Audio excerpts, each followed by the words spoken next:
Salut YouTube, c'est Jonathan de Wondershare Filmora, ici pour vous aider dans vos projets de montage vidéo.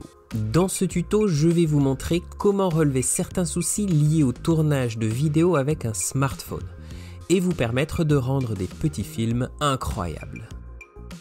Bon, intéressons-nous dans un premier temps au tremblement de caméra. La raison pour laquelle vos vidéos ne sont pas stables et tremblent, c'est parce que vous n'utilisez pas de trépied ou de système de stabilisation. Cela arrive souvent spécialement lorsque vous filmez en extérieur où il est difficile d'apporter votre équipement de tournage. Cela peut également se produire lorsque vous filmez quelque chose de spontané où vous n'avez pas le temps de vous préparer et donc devez tenir votre téléphone à la main. L'une des meilleures façons de stabiliser vos images est d'utiliser un cardan pendant le tournage. Comme vous pouvez le voir, notre équipe Filmora utilise le Zhiyun Smooth Q2. Regardez la différence entre ce clip que nous avons tourné en marchant avec d'un côté le cardan et de l'autre juste notre main. La différence est vraiment flagrante. Le Zhiyun Smooth Q2 est un excellent choix, non seulement parce qu'il fluidifie beaucoup plus vos clips, mais aussi parce qu'il est léger et compact. Vous pouvez l'emmener à peu près partout avec vous, facile à utiliser, il vous permet également de simuler des effets sympas comme l'effet point de vue ou vortex, sans avoir à passer trop de temps à essayer de trouver comment faire. Bon, un autre défi que vous devrez relever en filmant avec votre téléphone est l'éclairage. L'éclairage est une chose à laquelle vous devez absolument penser, peu importe la caméra que vous utilisez ou l'endroit où vous filmez.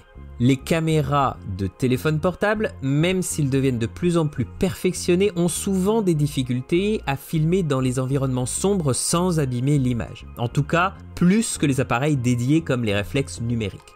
Pour vous assurer que le clip issu de la caméra de votre téléphone soit bel et propre, essayez dans la mesure du possible de filmer dans des environnements lumineux avec beaucoup de lumière, comme à l'extérieur ou près d'une fenêtre. Une lumière douce et homogène est toujours très agréable. Donc une belle journée avec quelques nuages est toujours mieux que la lumière dure et forte du soleil. Alors, bien évidemment, vous ne pouvez pas contrôler la météo et vous ne pouvez pas toujours choisir quand vous pouvez filmer. Donc, ayez toujours un œil ouvert pour des endroits qui peuvent marcher, peu importe les conditions extérieures. Si vous filmez à la maison, alors vous aurez besoin de créer une source de lumière douce et tamisée. Notre astuce est de toujours diffuser la lumière via un drap blanc. Alors, si vous ne possédez pas de système d'éclairage comme celui-ci, essayez d'utiliser des sources de lumière qui utilisent des ampoules qui imitent la lumière naturelle du jour pour ensuite la diffuser via un système de papier intégré. Certaines lampes sont déjà conçues comme ça. Toutes ces astuces peuvent apporter un plus à la façon dont vos vidéos sont éclairées. Vous pouvez également vous procurer une petite lampe vidéo pratique comme celle-ci, trouvable dans tous les Ikea si vous avez besoin de quelque chose de plus portable. Lorsque vous utilisez une caméra avec un objectif zoom, vous pouvez effectuer un zoom avant et arrière avec cet objectif sans compromettre la qualité de vos images. Par contre, lorsque vous utilisez l'appareil photo de votre téléphone, vous utilisez généralement un zoom numérique, ce qui revient à recadrer une image et à en agrandir certaines parties. De cette façon, vous pouvez perdre de la qualité d'image. La solution la plus simple est de vous rapprocher physiquement de votre objet, plutôt que de zoomer avec votre téléphone. Vous pouvez également vous procurer un jeu d'objectifs à clipser pour votre smartphone. Il en existe de nombreuses variétés et elles coûtent généralement moins de 20 €.